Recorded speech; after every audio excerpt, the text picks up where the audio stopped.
Your honour, నా client అంటే పడని ఎవరో ఒకరు తనని బలి తీసుకోవడం కోసం ఇలాంటి షర్ట్నే తను కూడా కుట్టించుకొని ఈ హత్య చేసుంటాడనేదే నా బలమైన వాదం. ఇది నిరూపించడానికే బంగళాకొచ్చింది జగన్ కాదు అని ఆ రోజు వాచ్మెన్ వీరయ్య చెప్పిన దాన్ని కోర్టు వారిని నేను మరి ఒకసారి గుర్తు చేసుకుంటున్నాను. That's all your honour. Your honour, నిన్న షర్ట్ కాలనీ నేను కోర్టులో సాక్ష్యంగా చూపించినప్పుడు గౌరవనీయులైన ఈశ్వర్ గారు అప్పుడే ఈ విషయాన్ని చెప్పుండొచ్చు. అబద్ధాన్ని నిజం చేయడానికి ఆయనకి ఒకరోజు పట్టింది పాపం.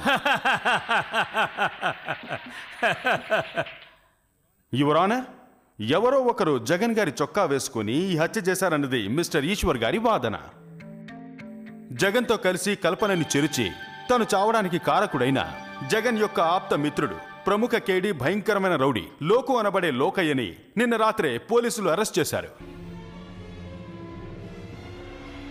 వాణ్ణి తీసుకొచ్చి కోర్టులో నిలబెడితే లోకయ్య లాంటి వ్యక్తినే ఇంకొకరిని తీసుకొచ్చారని ఈశ్వర్ గారు వాదిస్తారా? దానికి అవకాశం లేదు, వాదించడానికి వీలు కాదు. హత్య జరిగిన ప్రదేశంలో మిర్రర్ మీద ముద్ర కాబడిన లోకయ్య రక్తంతో తరిచిన అతని చేతి గుర్తు ఇదిగో ఫోటోగా ఇక్కడుంది. ఇన్స్పెక్టర్ శివకుమార్, తీసుకురండి ఆ లోకయ్యని.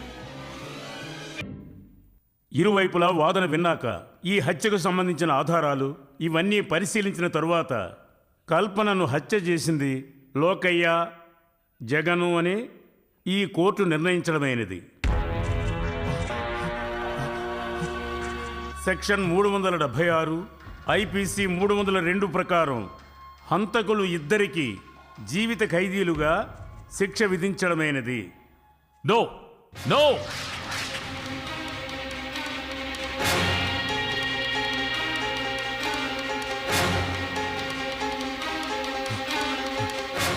అదృష్టం మనిషికి ఎప్పుడో ఒక్కసారే వస్తుంది.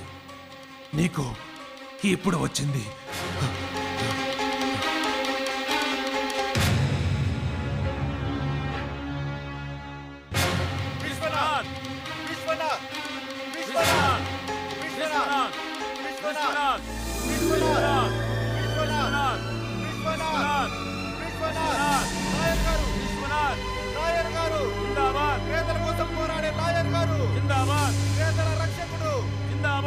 ప్రజల రక్షకుడు వర్ధిల్లాలి. పేదల కోసం పోరాడే విశ్వనాథ్ వర్ధిల్లాలి.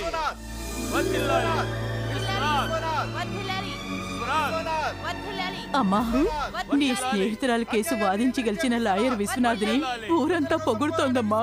నేను మాట్లాడొస్తాను. Hello, I'm Rita, Kalpana friend. Congratulations.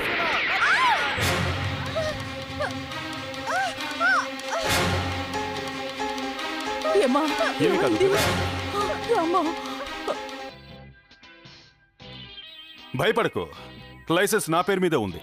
నేను చచ్చిన తర్వాత అది ఆత్మహత్య అని చెప్పొచ్చు. వెయిట్, వేలి ముద్రలు పడతాయి. ఇదిగో